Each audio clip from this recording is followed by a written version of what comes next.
Good afternoon, and thank you all for coming.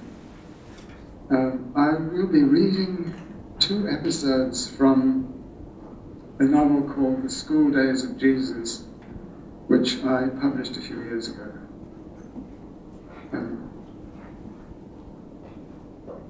There are 3 people, a family of a sort, Simon, Ines, and David, living on a farm temporarily, working as fruit pickers. In the late afternoon, a truck pulls up at the farm and a large, florid-faced man alights. He is greeted by Roberta, who leads him to the dormitory. Senor Simon, Senora Ines, this is Senor Robles. I will leave the 3 of you to discuss your business. Their discussion is brief. Senor Robles, so he informs them, loves children and gets on well with them. He will be happy to introduce young David, of whom he has heard glowing praise from Senora Roberta, to the elements of mathematics. If they agree, he will stop at the farm twice a week to give the boy a lesson. He will not accept payment in any form. It will be reward enough to have contact with a bright young mind. He himself, alas, has no children. His wife having passed on, he is alone in the world. If, among the children of other fruit pickers, there are any who would like to join David in his lessons, they will be welcome. And the parents, Senora Ines and Senor Simon, may of course sit in too. That goes without saying. You won't find it boring teaching elementary arithmetic, asks he, Senor Simon, parent. Of course not, says Senor Robles. For a true mathematician, the elements of the science are its most interesting part, and instilling the elements in a young mind, the most challenging undertaking, challenging and rewarding. He and Ines pass on Senor Robles' offer to the few fruit pickers left on the farm. But when the time comes for the first lesson, David is the only student, and he, Simon, the only parent in attendance. We know what 1 is, says Senor Robles, opening the class. But what is 2? That is the question before us today. It is a warm, windless day. They are seated under a shady tree outside the dormitory, Senor Robles at the boy on opposite sides of the table, he discreetly to one side with Bolivar the dog at his feet. From his breast pocket, Senor Robles takes 2 pens and places them side by side on the table. From another pocket, he produces a little glass bottle, shakes out 2 white pills, and places them beside the pens. What do these, his hand hovers over the pens, and these, his hand hovers over the pills, have in common, young man? The boy is silent. Ignoring their use as writing instruments or medicine, looking at them simply as objects, is there some property that these, he shifts the pens slightly to the left, to the right, and these, he shifts the pills slightly to the left, have in common? Any property that makes them alike? There are 2 pens and 2 pills, says the boy.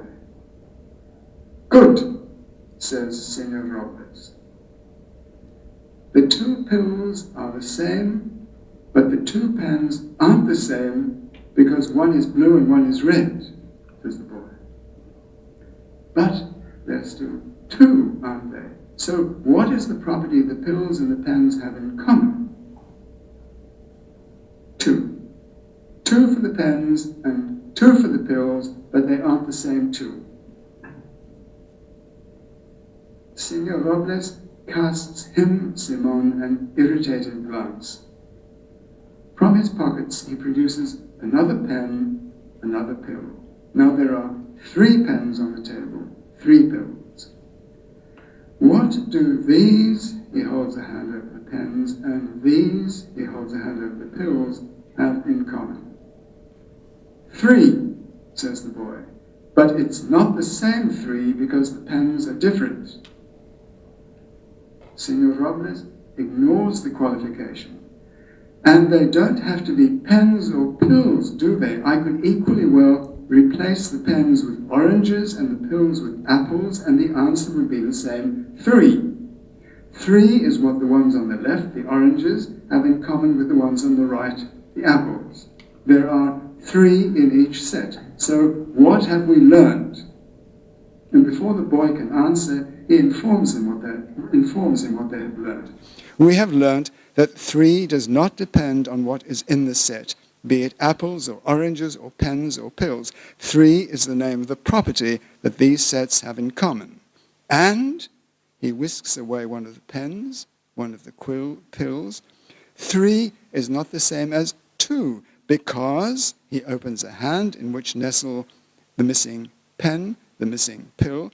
I have subtracted one item from each set. So what have we learned? We have learned about 2 and about 3. And in exactly the same way, we can learn about 4 and 5 and so on, up to 100, up to 1,000, up to 1,000,000. We have learned something about number, namely that each number is the name of a property shared by a certain set of objects in the world. Up to 1,000,000,000, says the boy. Up to 1,000,000,000 and beyond, agrees Senor Robles. Up to the stars, says the boy. Up to the number of the stars, agrees Senor Robles, which may well be infinite, we don't yet know for sure. So what have we achieved thus far in our first lesson? We have found out what a number is, and we have also found out a way of counting, 1, 2, 3, and so forth, a way of getting from one number to the next in a definite order. So let us summarize. Tell me, David, what is 2? 2 is if you have 2 pens on the table, or 2 pills, or 2 apples, or 2 oranges. Yes, good. Nearly right, but not exactly right. 2 is what they have in common, apples or oranges or any other object. But it has got to be hard, says the boy. It can't be soft. It can be a hard object or a soft object. Any object in the world will do without restriction, so long as there is more than one of them. That is an important point. Every object in the world is subject to arithmetic. In fact, every object in the universe. But not water or vomit. Water isn't an object. A glass of water is an object, but water in itself is not an object. Another way of saying that is to say that water is not countable, like air or earth. Air and earth aren't countable either, but we can count bucketfuls of earth or canisters of air. Is that good? Says the boy. Senor Robles replaces the pens in his pocket, drops the pills back into the bottle, turns to him, Simon. I'll stop by again on Thursday, he says. Then we can move on to addition and subtraction, how we combine two sets to get a sum, or remove elements of a set to get a difference. In the meantime, your son can practice his counting. I can already count, says the boy. I can count to 1,000,000. I taught myself. Senor Robles rises. Anyone can count to 1,000,000, he says. What is important is to get a grasp of what numbers really are, so as to have a firm foundation.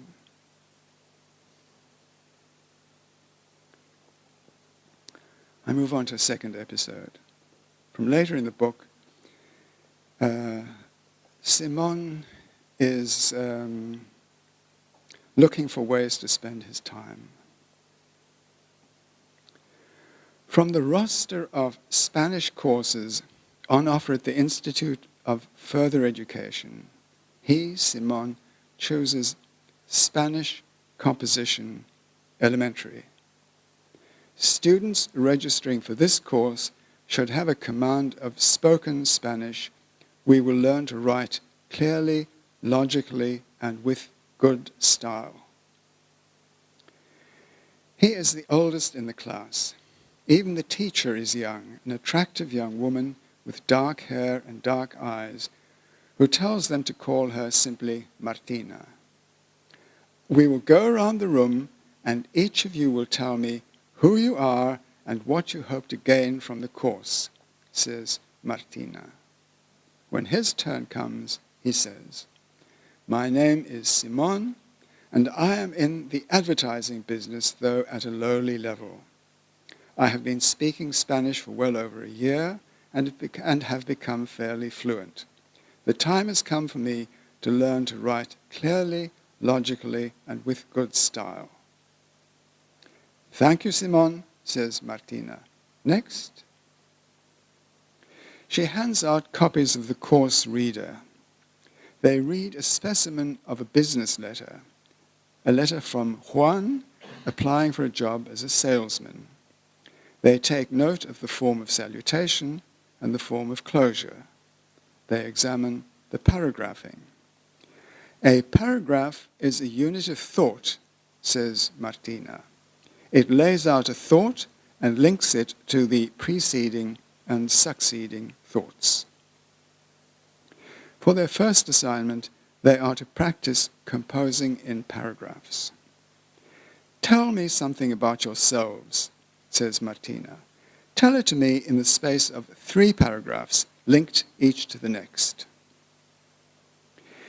He approves of Martina's philosophy of composition and does his best with his assignment. I arrived in this land with one overriding purpose in mind, he writes, to protect from harm a certain small boy who had fallen under my care, and to conduct him to his mother. In due course, I found his mother and united him with her. That is his first paragraph. However, my duties did not end there, he writes. However, the linking word.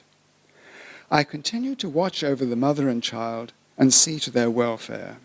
I brought them here to the town of Estrella, where we have been made welcome, and where the boy, who goes by the name David, has flourished. End of second paragraph. Commencement of third and final paragraph, introduced by the linking word now. Now, reluctantly, I must accept that my duty is done, that the boy may have no further need of me. It is time for me to close a certain chapter of my life and open a new one. Opening that chapter is linked to the project of learning to write, linked in a way that is not yet clear to me. That is enough. Those are the required 3 paragraphs, fittingly linked. The fourth paragraph, the paragraph that, were he to write it, would be superfluous to the assignment, would be about Dmitri. He does not have the linking word yet, the word that would make the fourth paragraph follow clearly and logically from the third, but after the linking word he would write, here in Estrella, I met a man named Dmitri, who later gained notoriety as a rapist and murderer. Dmitri has on several occasions ridiculed the way I speak, which strikes him as overly cool and rational. He reflects, then replaces the word cool with the word cold. Dmitri believes that the style reveals the man. Dmitri would not write as I write now, in paragraphs linked one to the other. Dmitri would call that passionless writing, as he would call me a passionless man. A man of passion, Dmitri would say, pours himself out without paragraphing.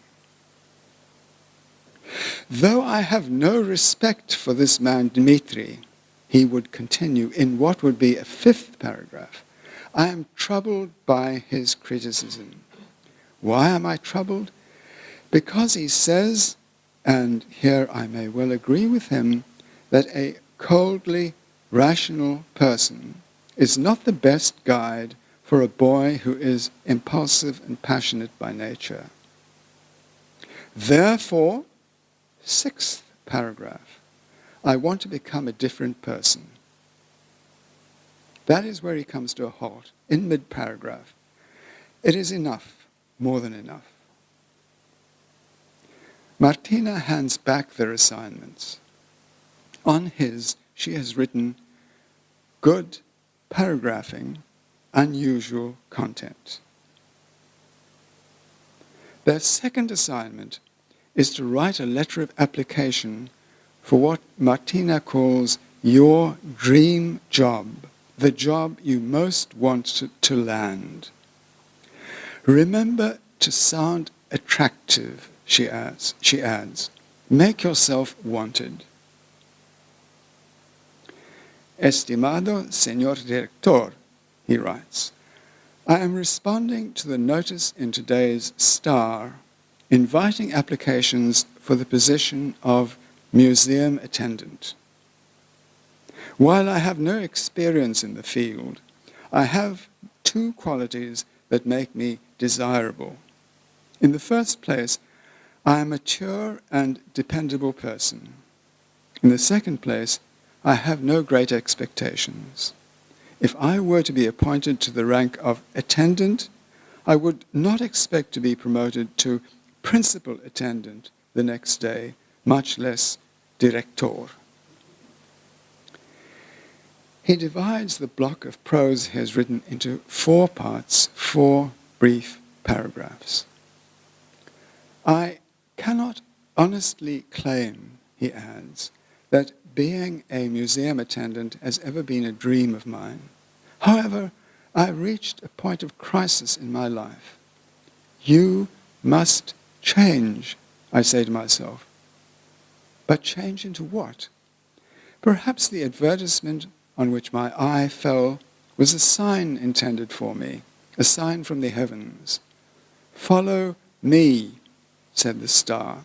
So I follow, and this letter constitutes my following. That is his 6th paragraph.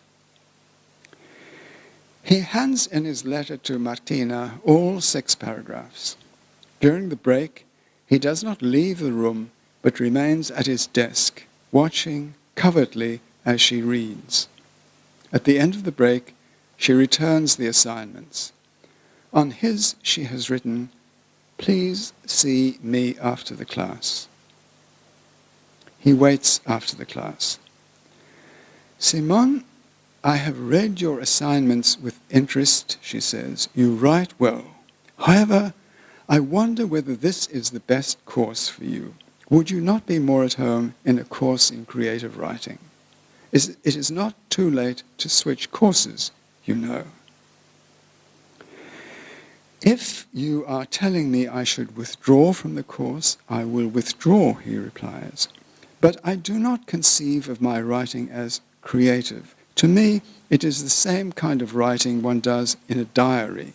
However, I understand what you are saying. I won't waste any more of your time. Thank you. Don't be so quick to take offense, she says. I will go on reading your assignments, but I will read them in exactly the same way as I read the other students' work, as a teacher, not as a confidant. Do you accept that? I do, he says. Thank you. I appreciate your kindness. As a third assignment, They are asked to describe their previous work experience and set down a resume of their educational qualifications. I used to be a manual laborer, he writes. Nowadays, I earn a living by putting pamphlets in letterboxes. That is because I'm not as strong as I once used to be. Besides lacking physical strength, I also lack passion. This, at least, is the opinion of Dmitri, the man I wrote of earlier, the man of passion. Dmitri's passion boiled over one evening to such an extent that he killed his mistress. As for me, I have no desire to kill anyone, least of all someone I might love. Dmitri laughs when I say that, when I say I would never kill someone I loved. According to Dmitri, at a buried level, each of us desires to kill the one we love. Each of us desires to kill the beloved, but only a few elect souls have the courage to act on their desire. Meeting Dmitri, whom I dislike, and indeed from a moral point of view despise, has been an educational experience for me. I would go so far as to list it among my educational qualifications. I think it is highly likely that Dmitri's judgment on me is correct, that as a father or stepfather or guide to life, I am not the right person for an exceptional child like David. Therefore, perhaps the time has come for me to withdraw and find myself another role in life, another object or soul on which or on whom to pour whatever it is that pours out of me, sometimes as mere talk, sometimes as tears, sometimes in the form that I persist in calling loving care. To be continued. When Signora Martina, he cannot call her simply Martina despite her youth, distributes the checked assignments to the rest of the class, she does not return his. Instead, as she passes his desk, she murmurs, "After class, please, Simone." Those words and the light waft of a scent for which he has no name. Signora Martina is young, she is pretty, she is intelligent. He admires her assurance and her competence and her dark eyes, but he is not in love with her. It is not love that he wants from Signora Martina, but something else. He wants her to listen to him and tell him whether his speech, the speech he is trying his best to write down on the page, rings true, or whether, on the contrary, it is one long lie from beginning to end. Then he wants her to tell him what to do with his life. It is a lot to expect of a teacher of prose composition, a lot more than she is paid to do. His classmates file out of the room. "Sit down, Simone," says Signora Martina. He sits down opposite her. "This is more than I can deal with," she says. She regards him levelly. "It is only prose," he says. "Can you not deal with it as prose?" "It is an appeal," she says. "You are appealing to me. I have a job in the mornings and classes to teach in the evenings, plus a husband and a child and a home to take care of. It is too much." She lifts the assignment into the air as if to assess its weight. "Too much," she repeats. "We are sometimes called on when we least expect it," he says. "I understand what you are saying," she says, "but it is too much for me." He takes the 3 pages from her hand and stows them in his bag. "Goodbye," he says. "Thank you again." There are 2 things that can happen now. One is that nothing will happen. The other is that Signora Martina will have a change of heart and track him down to his room, where he will be lying on his bed of an afternoon listening to the radio, and say, "Very well, Simon, enlighten me. Say what it is that you want from me." He gives her 3 days. 3 days pass. Signora Martina does not knock at his door. Clearly, it is the first thing that has happened. Nothing. Thank you.